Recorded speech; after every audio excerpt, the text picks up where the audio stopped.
Good evening, Australia. It is your sweet and sour right across this great nation of ours. We have a cracking panel on tonight. We have some crackingly good letters coming right up as well, which I would like to give you a little quick preview of. Coming up first, I have a very attractive sister. My real sister would really agree with that. Who without question is a dangerous to herself sex addict. What would you do? We'll ask our panellists what they think. She's 24 for the record, so that might alter your opinion.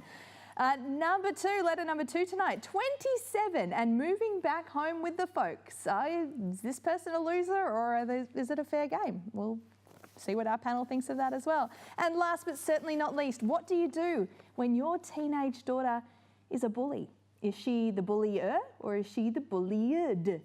We'll discuss this and so much more right after Gary stops singing. Got a problem, big or small, would a miracle be nice? Our motley crew is back, churning out advice. You might even laugh a bit in the following half hour. Park your backside on the couch, cause baby it's time for Sweet and Sour. Right here on Sweet and Sour. Pour some sugar on there, baby. It's time for Sweet and Sour. How's about some Look, chili? It's time for Sweet people and here. Sour. There are people here at the desk with me this time. This is really nice. Hi, I'm Candice Barnes. I'm here with you this evening, filling in for Mitch. It is my absolute pleasure to be talking you through not only three magnificent letters, but to be introducing you to four magnificent people who are no strangers to you, regular viewers. And I'd like to start by saying a big g'day to Stacey Snooks. Hello, Candice. What you been up to? I've been up to all sorts of mischief which I couldn't say on TV what they would have been because I might incriminate myself. Okay, well let's keep it rather professional then. How's the market going? The market is going quite well. I'd say it's picking up a little bit. All right. So I'm hoping that it will pick up a lot. That's the Make plan. my life easier. All right, well that's very nice. Clinton White, Hello. welcome. Thank you for having me. Look, I don't mind Gary sitting there, but this is a far better view. I must admit. Of course. You can come back then. It's Thank like, what you been doing? What's new in your world? Just emceeing stuff and been pretty quiet over the winter, I must admit, but got a few things coming up, Halloween events and a few different quiz nights and things. For those who aren't as familiar with the scene at home, why is it quieter in winter? Everyone in Perth, I think, just stays indoors in winter. No one goes anywhere. They get scared of the cold, but... And we're not even that really cold, are we? It's not even that cold, but it's picking up now. It's good. Really It's good. cold this winter. It has been, but we're still rather glorious. We So, are glorious. You know, visit WA and stuff. Cool. John Lewis. Candice, Hey, our friend you're in the looking midnight hour. fabulous. If it's midnight, that's where I am. That's right. Through the early hours. When it's really late at night and you're feeling lonely. And lots of coffee. Yeah. And we're all set. We've got new flavoured coffee now. We've got caramel coffee at work to keep me entertained So through I the used to morning. work with John and we did not have caramel coffee No, in those can days. you believe that? Caramel coffee. I mean, it's nice, but, you know, I'd rather just have coffee. But you know what? You have the option now. Yeah. So that's good. On I 6PR, can for those of you who are in Perth, and for those of you who are not in Perth, you may also tune in via the digital radio or the online at 6pr.com.au. Yeah. Do you know, they say less is more, but surely more is more. Well, let's find some more people to talk to then. Alexandra SPARGO. Hello. What are you working on? I'm at uni. I know, well, you know, you always got works on the go. What's new at I've the got minute? a pet portrait that I'm doing of a beautiful white husky. So very hard to do. She's deceased, so it's really hard. The photos aren't clear, but it's coming together quite nicely. Done all my assignments for uni, so holidays next week. What a beautiful gift to give to somebody, though, a beautiful portrait like that. Very thoughtful. Well, from one family member to another family member who could be a little bit inserting their opinions where they're not wanted, I'm going to read you the first letter, which comes from Craig in Brighton in Victoria. Thank you for writing in. Hello, Candice and the panellists. I have a very attractive sister who, without question, is a dangerous to herself sex addict. She is additionally so bad and so demanding that none of the guys she meets and takes home ever want to talk to her again, and they certainly turn the other way when they see her in the street or at a coffee shop. She's 24 and I hope she grows out of this constant one night, all night sex obsession because I hate seeing her treat herself with such little respect out of her addiction. Half the problem is that she's yet to find a guy who will stay with her because, as I see it, she puts them under so much pressure to perform. So panellists, at what point should I intervene here? Should I open my mouth now, or should I keep quiet and wait until she calls out for help? Is that what sex addicts do though? Do they call out for help? I know she's also hurting herself by looking for love in all the horribly wrong places. John, what is your take on this one? It's a great letter. I think, Candice, and to Craig, there's a lot of questions here, though. How do you know it's an obsession? How do you know it's dangerous? How do you know that it's an addiction? And does anyone know if she's actually happy with the life that she has? I mean, most of us sort of blunder through life a little bit trying to work out what we're trying to do or who we're trying to be. Absolutely. And she's going through that process. I mean, she might actually be happy. And I think the important thing is she doing it safely? Like, but then again, you know, safe is a great thing to tell someone to do. But who here ever actually does anything safe? You know, we hear about it. So I think I'd actually have a chat with her and find out what she actually wants, because it sounds like there's an awful lot of assumptions here. Yeah. Alex, what do you think? It depends on how close you are with your brother, like, with your sister, because if you're really close to her, then you can actually talk to her about it and tell her your concerns about, you know, what she's doing with her body. And but I mean, if she's right into sex, I find it hard to believe she can't find a guy that would want to be equally into sex, because I know lots of guys, and when I was younger, most guys were really into wanting to have sex a lot. So, I mean, that could just be your perception. Yeah, I would actually talk to her about that so that you get a clear understanding and she gets a clear understanding as well. Stacey, is it something that a brother could raise with a sister without kind of being awkward and weird? Well, I'd have to agree that there are a lot of questions here. Like, first of all, how does he know all of the above? Like, how does he thinks she's a sex addict and he thinks that no guys want to talk to her afterwards. Like, does he know all this? Or he's kind of been like spying on her, because that's a bit weird. But yes, talk to her, and she might just be happy with how things are. Maybe she's just picking them up, using them, getting rid of them. Maybe they've served their purpose. Wow. Who knows? Like men do. They're being Like men do. We Maybe love that's that, us exactly guys. what they're doing. Clinton, do you think that bro should butt out here? Hit it and quit it. I've got 5 words for Craig: pics or it didn't happen. Wow. Send address on the screen. Look, who cares? I know he's probably trying to do the right thing for his sister, but unless she's got herself maybe in disease or she's crying out for help because she's not happy or something, I think maybe just leave her be and just let her get on with her life. I concur. I think that's pretty much the way that the panel's feeling. Yeah. We also asked our listeners and our followers on social media what they thought of this issue. Does anyone have the right to step into a sibling's happenings because of concerns about their physical or mental health? And 94% of you said yes. Wow. And only 6% of you said no. So that is a fairly overwhelming result there. Thank you very much for everyone who voted on those, and please continue to do that. We'll continue to bring you your say with the following letters as well. Please do stay with us after the break. We are talking about should kids leave home when they become adults, and once they do, should they ever come back? Stay with us. We'll see you again shortly. So what was that? What's about?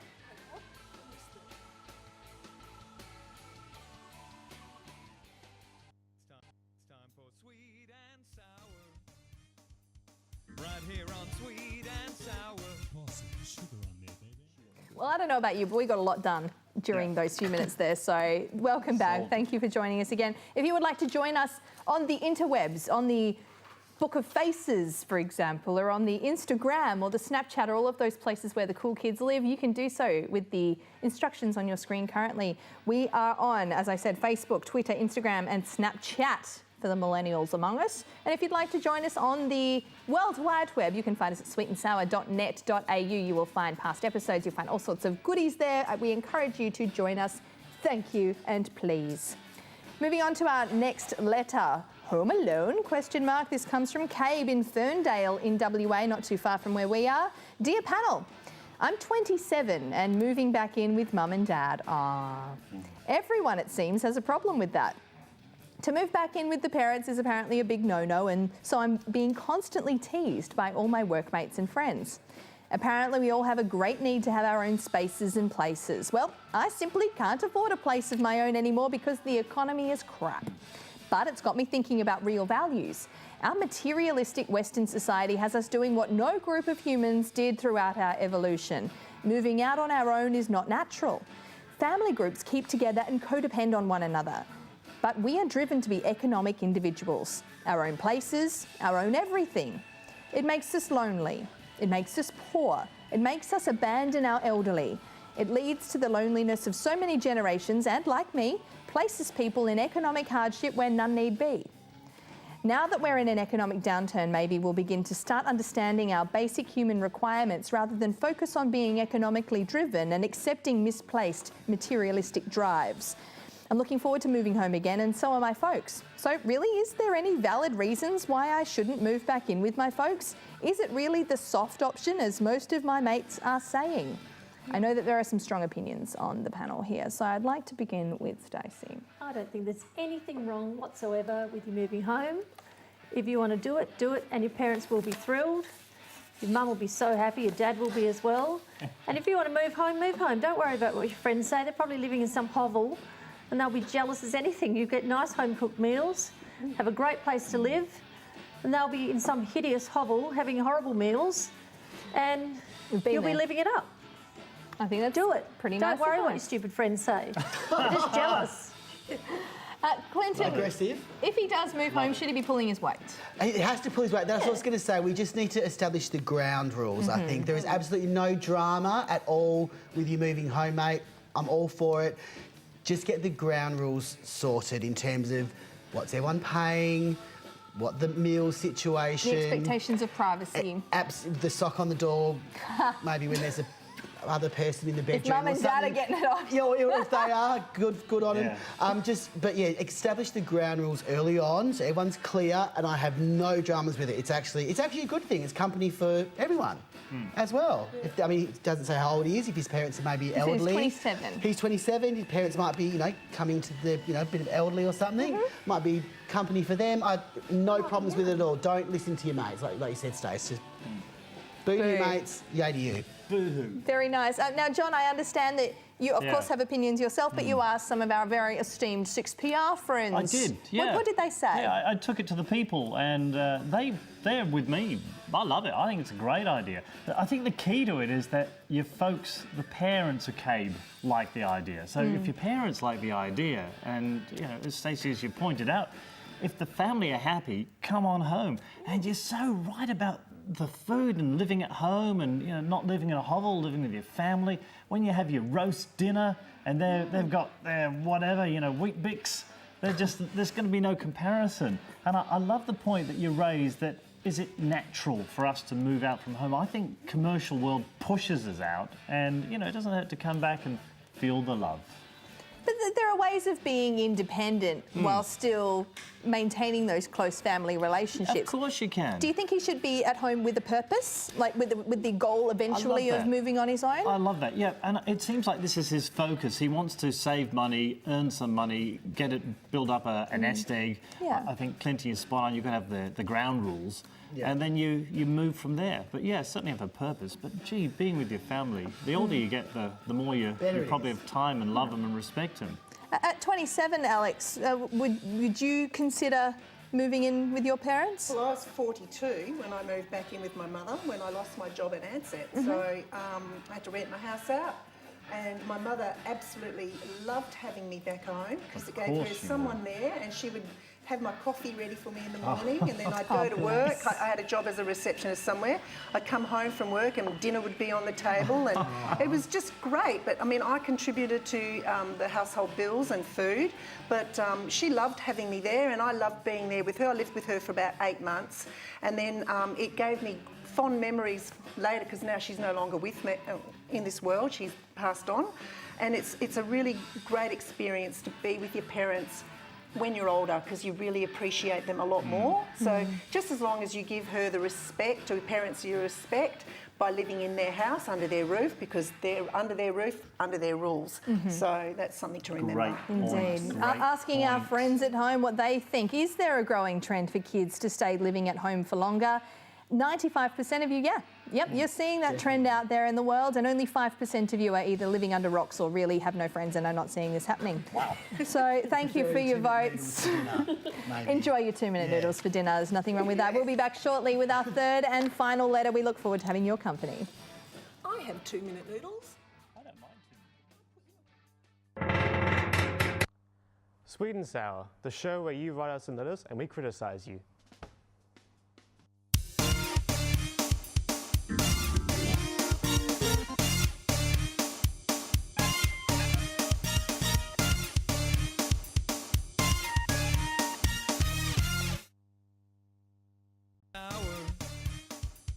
Right here on Sweet and Sour. And if you would like to write to us, of course, you are most welcome to do so anytime, and we may just make it worth your while. This week, our best letters are getting tickets to The House with a Clock in Its Wall. Oh, that was good. Looks like a really good film. So we'll let you know who out of the 3 letters this week will take those tickets away at the end of this segment, because we need to read all 3 letters so that we can pick one. Speaking of the third letter, let us dive right into it. Hello, panellists. I think my almost 13-year-old daughter is a bully, but I'm not sure.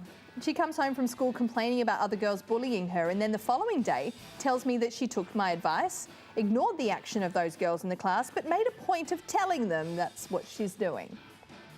She came home the other day and complained she finished up alone when the class had to pair up. That tells me that no one wanted to pair up with her. I've spoken to the form teacher, and he tells me that my daughter gives as much as she gets. I'm starting to think that she's learnt to manipulate me and her dad into feeling sorry for her and that she's the victim. The bullying, if it's happening, hasn't seemed to have dampened her enthusiasm in pursuing boys, as bullying had done to me when I was subject to it at school 25 years ago. She always wants to get dolled up and meet this one and that one at the shopping centre on weekends or school holidays, and just like all the girls now, even in winter, wants to go out wearing the tiniest of outfits. What can I do to find out what's really going on here, and how do I treat my daughter to keep giving her the love and direction that she needs, and at the same time correct any bullying or manipulative behaviour that she may be projecting? And those are very valid questions that come to us from Janine in Botany in New South Wales. Bullies are awful, bullying is awful. Alex, Yeah. what do you say? Yeah, I know what it's like to be bullied. I got bullied at school. What can you do? I think a good idea is go incognito, get a wig or something, and then go and spy on her. Use your camera so that you've got evidence of what she's doing, like when she's going out and all that. But then, like I was reading how you said how she gets all dolled up and that. Maybe that's what's causing the bullying at school, because when girls, if they get picked on because they might be prettier or they wear something different, so she could be literally getting bullied, and then she's giving back as much as she's getting. But yeah, I'd be a spy. I'd spy on her a little bit just to try and find out for yourself and take it that way. I love that. What's your read on this, John? Is she the bully or the bullied, or how does one determine, is it one or the other, or can they be both? First of all, I want to be the spy. I would love to do that. could go I would together. love to do that. Just checking out, looking, taking photographs. Newspaper with the eyes cut out. What could go wrong? You know, it'd be wonderful. There's a lot of unanswered questions here. I think, not sure if she is. There's a lot of unanswered questions. You know, the tiniest outfit. She's 13. Where did they come from? These tiny outfits. Well, who good point. bought them for her? And, you know, when you are the parents, you got unfair rights. Like, these tiny outfits can disappear in the wash. So, I don't know about that. Shrink in the wash. You know, it's like, it disappeared. I don't know what happened to it. You probably have to make do with, you know, some normal clothes. But I think ask a lot of questions and listen to the answers. Really listen, because there's an untruth happening around here, and we need to know what the truth is, Okay. Candice. Clint, the form teacher said that she's giving it as good as she's getting it. Do you think, is the form teacher a pretty good indicator of what's going on here? Look, you would have to listen Yeah. to the teacher. But see, even before Alex said what she said, I'd written down set up a sting. Oh, you're So good. we're all on the Right. same I want to be in page. the sting. You Yeah. have to show Count her. me. If the sting's too hard, you could also take the Simpsons Nelson Muntz route. Have a party, tell her to invite everyone. No one goes to that party. She's the problem, mate. Right. You know she's the problem. Cruel but harsh. See, that's cool. That's a good idea. So, or the ones that do go, you'll be able to see maybe how she's interacting with the friends. Bring them onto the there. home turf. Bring them onto the home turf, set up the party or the sting, whichever you think is going to be the funnest Right. or easiest. You'll get it that way, I I reckon. think that's love it. genius. Love it. Great. You're an Yeah. evil genius, and I am, like it. I I am. love that. Stacey, you know, as a young lady growing up, it's happened to all of us being picked on from time to time. Where do you draw the line? I was severely bullied in grade 4 and 5 by a nasty girl who I won't name. No, I was going to say name them. You still got to remember their names. Oh, I know her name. She knows that I know her name, little bitch. Pardon me, didn't mean to swear, slipped out. You haven't held on to it though, which is good. No grudge at all. No grudge. Let's just hope I don't see her walking along. I As might someone slip who's- off the road. As someone who's sat in those shoes, though, would you want your parent to believe you unequivocally? Oh, my parents did believe in me unequivocally. And the other thing is, I think if she was being bullied, I doubt she would have the self-confidence to be prancing around dolled up at the shop. I really doubt that. Her self-confidence would be gone. So Or is that a way of making her, of trying to make her feel good about herself? well, it might be. perhaps? So I suppose everyone's different. But again, I would, like everybody else said, I'd observe what's going on. Definitely observation. And the parents, the tiny outfits, Stop buying them. 13 years old, Yeah. it's not Goes appropriate. with the territory. And manipulating the parents, they should know if their daughter's manipulating them. I mean, really? Yeah. Work it out. So we asked our good friends at home, are bullies created in the home? Do parents have some say in how this all goes down? And this was a little bit more of an even split this time. So 73% of you agreed that yes, bullies are created in the home, while 27% of you said nope, there are other factors at play. Wowzers. So will we decide on our winning letter this evening? Number two? Number two, unanimous. It is unanimous. We are saving on postage this week and we are sending it to Cave in Ferndale in Western Australia. You'll be getting tickets to the house with the clock in its wall. Thank you very much for joining us, Stacey. Thank you. We hope to have you back very soon. Me too, thanks. Thank you very much, Clinton. Keep emceeing, doing some good stuff in the meantime, watching your Star on the Rise, The Man in the Evening and The Man in the Early Morning. It's been great. You're John awesome. Lewis. I love being up so early. It's amazing. He's the best at it. He's the best in the game. Listen to him everywhere. And Alex, continue to do wonderful things in your studies. Yep, I will. And looking forward to seeing that piece when it's finished too. Yeah, me too. Oh, keep us in the loop. And of course, ladies and gentlemen, please stay with us. Not only here on this station because there is some excellent programming coming up, but do continue to watch us, even though I won't be in the hosting chair next week. Mitch will be back. We look forward to having your company. I'm sure he will be very happy to be back in this chair. Good evening, Australia. Have a wonderful night. Bye. Sweet and sour.